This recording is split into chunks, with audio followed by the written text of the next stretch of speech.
Burfers, Dalig, Santol, at saka po Pulong Gubat. Bali, ito po yung pang-5. Sa susunod po na Sabado, next week, 4 na barangay po yun. Ano po? Ako po, bilang inyong punong bayan, ay sabi ko nga po, 3 buwan na po ako mahigit sa munisipyo. Natapos ko na po yung 100 araw. Inayos po muna po natin yung munisipyo at ngayon pong mga panahon po na to, ito na po yung panahon po natin na pagbaba po sa mga barangay. Kumbaga, sinamantala ko na po ang pagkakataon na itong mga darating, ito po mga araw po na to sa inyong barangay assembly, ako po ay umaten. At para din po sa, kung sakali po, may ilan po kayong katanungan sa ginagawa po natin sa pamahalang bayan, at least po, magkalinawan po tayo, mga kababayan ko, dito po sa barangay Pangingay. Ano po?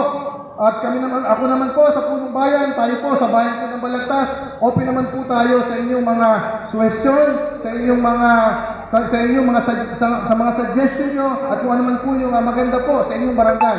Dangat nga lang po, sabi ko nga po, bilang inyong punong bayan, ang budget din po natin. Ang budget naman po ay meron po pang barangay, meron pang bayan, may pang regional po, may pang provincial at pang national.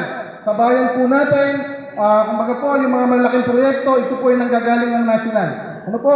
Yung maliliit sa barangay, yung hindi po kalakihan sa munisipyo. Ano po? Yun po ang ganun po tayo po nanunungkulan sa ating pong bayan. Ano po? May mga sakop po kami sa bawat lugar po sa ating bayan. Tulad po ng karsada po dito. Sakop po itong national, DPWH. Pero ginagawa naman po namin ng paraan ng kapitan. Hello, ayan. Nawawala lang po. Ano po? Maganda po sa ating bayan, sa ating barangay. Sabi nga po, nagtutulungan po tayo. Hindi po tayo dapat nagsisiraan. Tayo po sa barangay ay isang pamilya. Kahit po kami pong nanunungkulan, ano po,